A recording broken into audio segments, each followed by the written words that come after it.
नमस्कार, खबरों की खबर में आपका स्वागत है। और अब विपक्ष में ही लीडर बनने की एक होड़ है कि कौन लीडर बने विपक्ष का।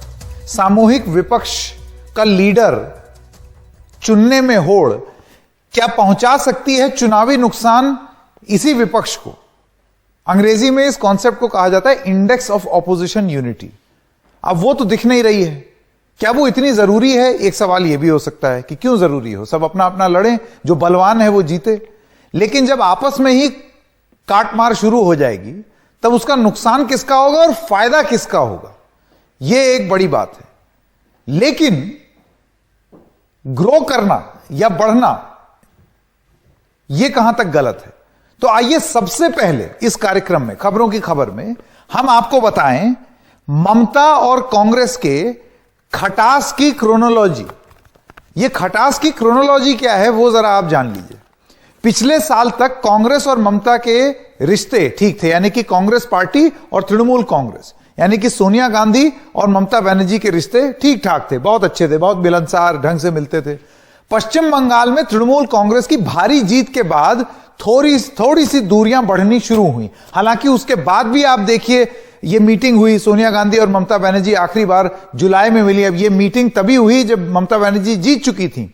ममता बनर्जी की जीत की जश्न कांग्रेस पार्टी के प्रवक्ताओं और नेताओं ने ऐसे मनाई जैसे कि उनकी बड़ी भारी जीत हो। तो इतनी आत्मीयता थी। जुलाई में मीटिंग भी हुई। कृषि कानूनों के खिलाफ कांग्रेस और ममता का लेकिन प्रदर्शन अलग अलग हो गया, यानी कि सोनिया गांधी और ममता बनर्जी की पार्टियों का प्रदर्शन अलग हो गया। कांग्रेस के कई बड़े नेता तृणमूल कांग्रेस में शामिल हो गए। अब इसमें कौन कौन लोग हैं आइए आपको वो बता दें, क्योंकि तृणमूल कांग्रेस ने यहां से शुरुआत की पश्चिम बंगाल से बाहर निकलने की। गोवा के पूर्व मुख्यमंत्री लुइजिनो फेलेरो और सुष्मिता देव तृणमूल कांग्रेस में चले गए। कांग्रेस से तृणमूल कांग्रेस में वो चले गए। दोनों नेताओं को टीएमसी ने राज्यसभा भेज दिया। सुष्मिता देव आप जानते हैं अब राज्यसभा की सांसद हो गई हैं। अच्छा, इसके बाद क्या हुआ? कीर्ति आजाद, अशोक तंवर, ये सब भी तृणमूल में चले गए। मेघालय के पूर्व मुख्यमंत्री मुकुल सांगमा समेत 17 में से 12 विधायक तृणमूल में चले गए। तो मेघालय में जो कांग्रेस की कहानी थी वो भी आप देख रहे हैं किस तरीके से तृणमूल में चले गए।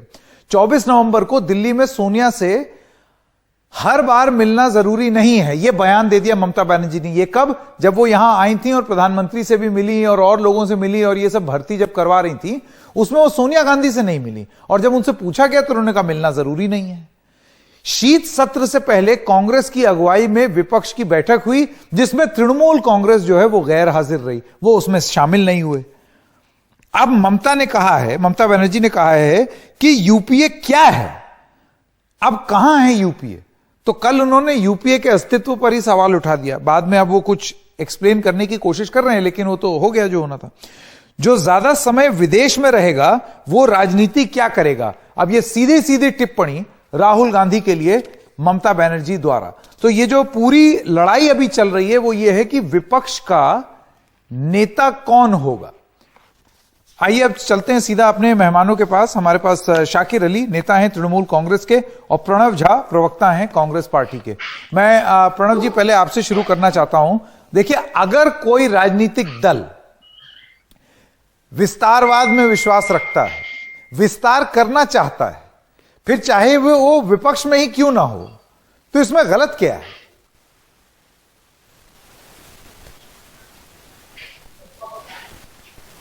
प्रणव जी जरा अपना अनम्यूट कर लीजिए, आपकी आवाज नहीं आ रही। सॉरी। मैं ये कह रहा था, धन्यवाद संकेत। मैं ये कह रहा था कि कहां किसी को आपत्ति है, बिल्कुल हर क्षेत्रीय दल छोटा बड़ा जो भी है वो अपना विस्तार करने के लिए, अपनी जोर आजमाइश करने के लिए स्वतंत्र है और वो अपना कार्य क्षेत्र जो है बढ़ाने का, प्रभाव क्षेत्र बढ़ाने का बिल्कुल अधिकारी है। और हम सबको शुभकामनाएं। आप ये देखेंगे कि हमारे घटक दल ही, यूपीए के घटक दलों में से कई जगह जो है हम जहां गठबंधन होता है वहां मिलकर लड़ते हैं, कई बार नहीं होता तो हम एक दूसरे के खिलाफ भी लड़ते हैं।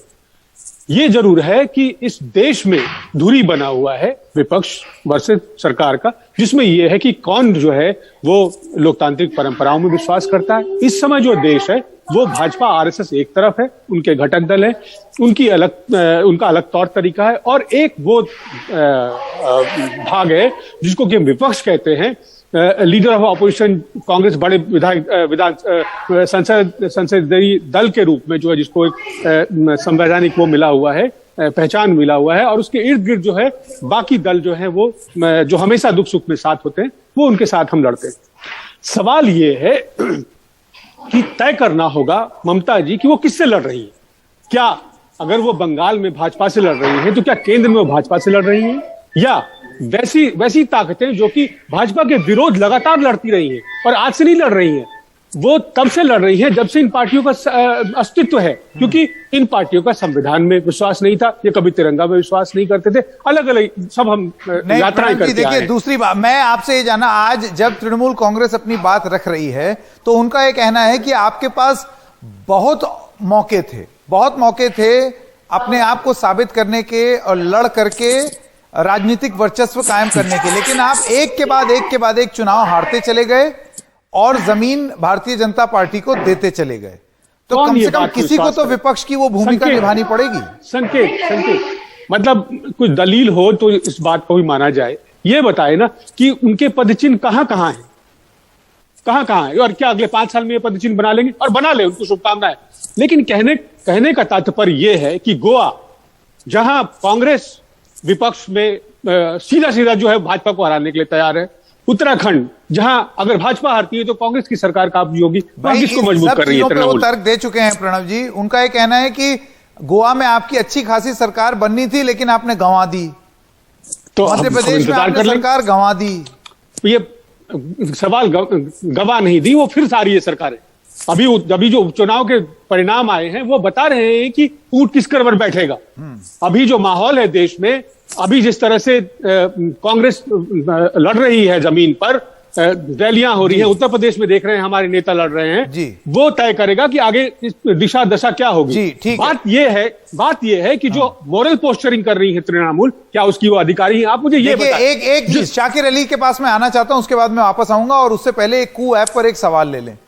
कू ऐप पर दर्शक हैं श्रुति, उन्होंने एक सवाल पूछा है। उन्होंने कहा है कि क्या लीडर बनना जन सुधार से ज्यादा जरूरी है? यह सवाल लगता है तृणमूल कांग्रेस के लिए है। और दर्शक आदित्य सिंह ने अपनी प्रतिक्रिया दी है जिसमें वो कहते हैं स्पष्ट रूप से जब भी लीडर बनने की होड़ होगी तो चुनावी नुकसान तो होगा ही, सब अपनी अपनी व्यक्तिगत स्वार्थ में लगे रहेंगे और इसी कारण से नुकसान होना अवश्य है। मैं आपके पास आना चाहता हूं शाकिर अली, आप मुझे यह बताएं कि आज अगर आप प्रशांत किशोर का ट्वीट देखें या तृणमूल कांग्रेस के नेताओं का बयान देखें तो एक चीज बहुत साफ है कि आप टिप्पणी कर रहे हैं कांग्रेस पार्टी के नेताओं की विपक्ष का मुखिया बने रहने की, लीडरशिप की एक पोजीशन की, कि वो हर समय वही क्यों अगुवाई करें विपक्ष की। प्रशांत किशोर अपने ट्वीट में कहते हैं कि उनका कोई डिवाइन राइट नहीं है, दैविक अधिकार नहीं है उनका कि वो हर समय नेता बने रहे। लेकिन मेरा आपसे यह कहना है कि अगर आप इतने ही मजबूत हैं तो आपको पूरे विपक्ष का नेता क्यों बनना है? मसलन अगर कल को डीएमके के नेता यह बोलें कि भाई एक राज्य तो हम भी जीते हैं, हमें बनना चाहिए। कल को अगर अखिलेश जीत जाते हैं उत्तर प्रदेश, वो बोलेंगे कि भाई देखो मैं तो इतना बड़ा सूबा जीत के आया हूं, मुझे नेता बनना चाहिए। संकेत भाई, आपने अभी अभी कहा थोड़ी देर पहले कि जुलाई महीना में सोनिया जी का ममता जी के साथ में मीटिंग हुआ। उसमें मैं 10 जनपद के बाहर खड़ा था, उसमें स्पष्ट तौर से ममता बनर्जी ने कहा कि मैं किसी भी को मानने को तैयार हूं, कांग्रेस अगुवाई करे।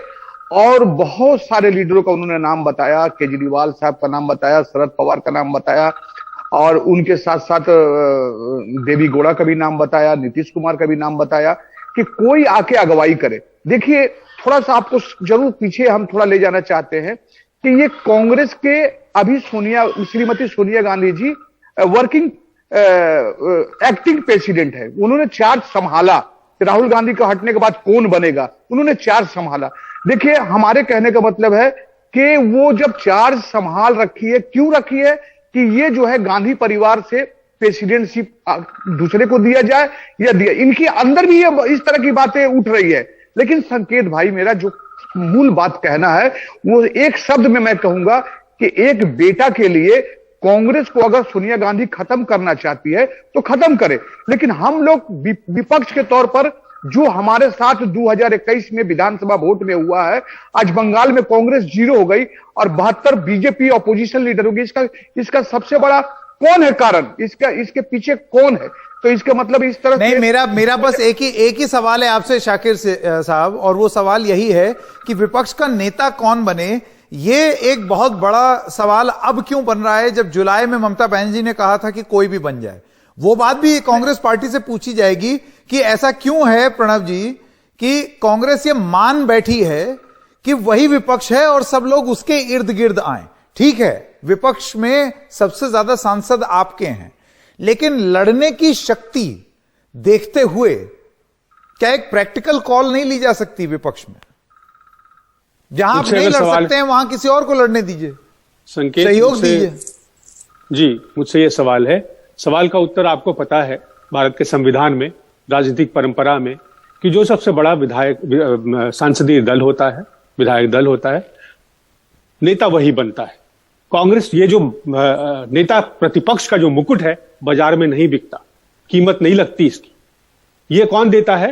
ये जनता चुनती है। वोट किसको सबसे बड़ा आता है देश में, सीट किसके पास आती है सबसे बड़ा, और उसके बाद भी अगर उसमें भी होता है कि अगर बराबरी का दल होता है तो उसमें यह होता है कि किसको कौन सर्वमान्य है, कौन है जो कि सबको साथ लेकर चल सकता है, किसमें वो बड़प्पन है जो कि दूसरों की लड़ाई पहले ये चीज तय हो जाए आपस में विपक्ष में कि कौन वो ऐसा व्यक्ति है जो कि मान्य होगा। लेकिन जवाब देख करके तो यही लगता है प्रशांत किशोर का कि शायद सारी लड़ाई कौन अगुवाई करेगा और कौन नेता बनेगा विपक्ष का, सामूहिक विपक्ष का, ये सारी लड़ाई उसकी है कि क्या वो राहुल गांधी रहे या कांग्रेस का कोई रहे या कोई और रहे। क्योंकि ट्वीट की भाषा और जिस तरीके की अब बातचीत हो रही है उससे ये काफी हद तक स्पष्ट हो जाता है। एक छोटे से ब्रेक के लिए रुक रहे हैं, अभी हाजिर होते हैं।